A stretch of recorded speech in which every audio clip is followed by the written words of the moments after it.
Hello, personal trainer. My name is Mark Ottobre, owner and founder of Enterprise Fitness, Australia's premier personal training studio and founder of personaltrainermentoring.com. Today, I am here to share with newbie personal trainers my insights in getting started in the industry and how to get started in the industry. Personal training is a career that has given me it's given me everything I have, basically. I've made my career and living from personal training and grown my own successful personal training studio, and I've worked in pretty much every facet of the fitness industry, from writing for muscle mags, for lecturing at places like the AIF, to everything in between, working at different big box gyms and working at local gyms, to then eventually opening up my own studio that is Enterprise Fitness. And I've also have the pleasure with personaltrainermentoring.com to consult for personal trainers around the world and help them build their business. So one of the people that I come into contact quite frequently is people who are considering a career change and wanting to become a personal trainer because they see it as a kind of cool lifestyle and kind of lifestyle shift for them, and they like fitness and all that kind of stuff. So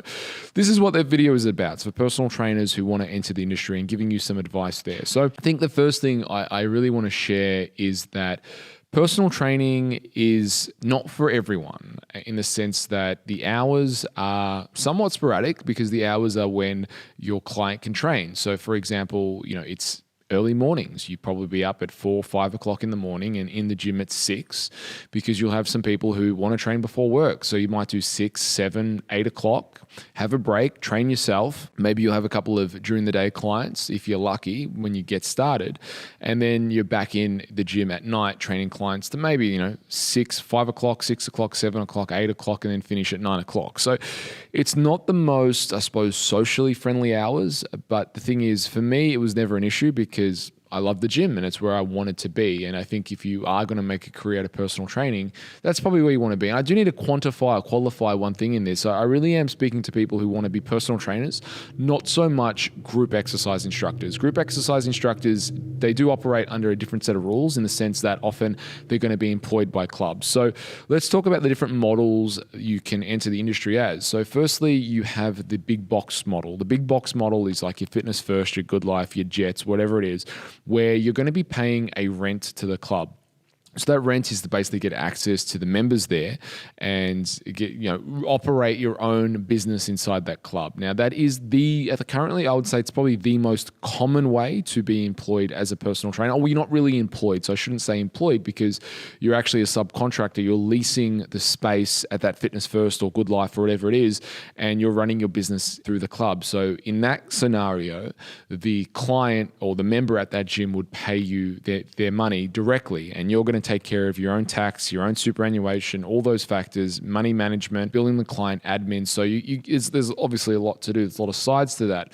So that's usually when you're going into these big box gyms, or you see trainers at these big box gyms, they're usually what you call a franchisee agreement or a franchisor agreement, and that's how they're running. The other cases you might see is studios. So at Enterprise Fitness, I straight out employ all my staff here, and I employ them as casuals, for the reason being that's not because I want to get rid of any staff members anytime soon or at a whim. That's not at all, but just the nature of personal training. Personal training hours are somewhat sporadic. So I always say to people that if I was to employ someone, say as a full-timer, and let's say their set wage, let's just say it's $1,000 a week, right? One week they might do 40 hours, in which case I might be underpaying them. Another week they might do 20 hours, in which case I'm overpaying them.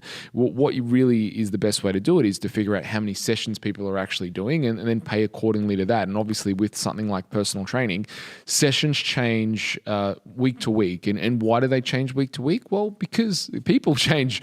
Some of your clients might go away for a week, it's school holidays, or they get sick, or you get an influx of new clients and everyone wants to train on the same week. So that is the nature of PT. And obviously the way you set it up, which I talk about in later videos, is as minimum commitments, so that you can lock in session times for your clients, which is obviously good for them and good and stabilize your business. When people talk about big box, that's the agreement there. So if you're going to apply for a job at a Fitness First or one of those big box gyms, it's good to know that you will be paying rent. In most cases, they don't really do an employment system.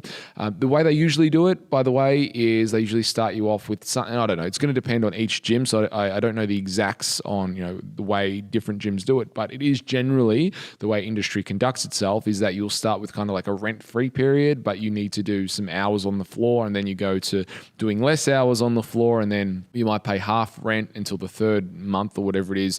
You're paying full rent and they're giving you no gym floor hours, and that's generally quite a normal way that when consulting with different PTs of how it's done.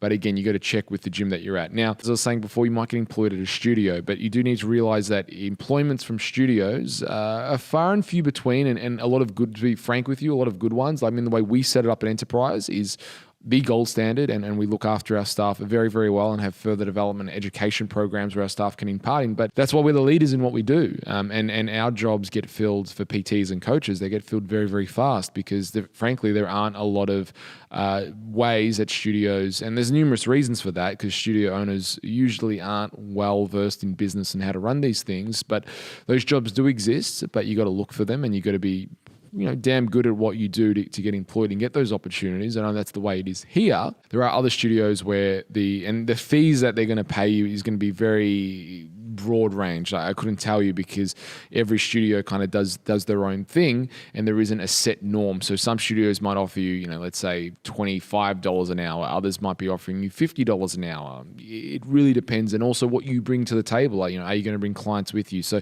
that's where you probably find there's negotiation involved, and depending on whether they're going to be able to subcontract, or if you're going to be able to subcontract, and that's something you're going to need to speak to an accountant or lawyer about. But that's the way studios work, is that it will be different on studio to studio. So if you're going, well, this studio does it like this, I expect this studio to do it like this, it probably won't be the case. Each studio will have their own way of doing it based on percentages. And you know what it comes down to, frankly, as a business owner, it comes down to how much can you afford to pay someone, in terms of what is the session minimum that, if I charge a client, let's say $100, then how much is left over for me to pay staff, for example. So that's going to depend on the hourly rate. Now, they're probably the two most common ways. And then, as I said, you have things like group instructor, and then working as a gym floor rep, and then everything else in the fitness industry apart from personal training. As I said, that's what I specialize in. So I can't really comment about group fitness instructors, because usually those deals are club to club. So look, they're the two most common ways of working in the industry. I hope that helps outlay a bunch of stuff. But basically, long story short, I'd love to hear more questions around what is going on for your scenarios and jobs that you're considering. But if you are at a small box gym and it's not structured the way you want it to be, or the way you thought it would be, just do know that there are other ways. And personally speaking, I really do think that the big box gyms actually do offer an opportunity for people who want to work hard. And I think the biggest thing to understand about that is you will be running your own business inside a business. So you might say, but I'm not a business person, I just want to get into training. Again, you're going to have to work for a studio or something like this, but that is the most common way. And you got to learn about this stuff. And that's what I obviously assist with personaltrainermentoring.com. That's what I assist folks in doing. Anyway, love to hear your thoughts, love to get your questions, love to be able to give you more value. If you enjoyed, make sure you hit us up and download one of the freebies on personaltrainermentoring.com. We're giving away our personaltrainermentoring.com pack that has a full course in it, which is about structurally assessing your clients, as well as a bunch of ebooks about how to get started, or how to make more money as a PT, how to increase your rates, how to get more clients, and expensive mistakes PTs make. So you can check all that out. All you got to do is just leave your name and email and phone number, and and then we've got our courses that are coming up: Sales Mastery, Training Mastery, Nutrition Mastery. It's all at personaltrainermentoring.com. Make sure you follow me on Instagram. It's Mark Ottobre. Until next time, keep raising the standard of personal training.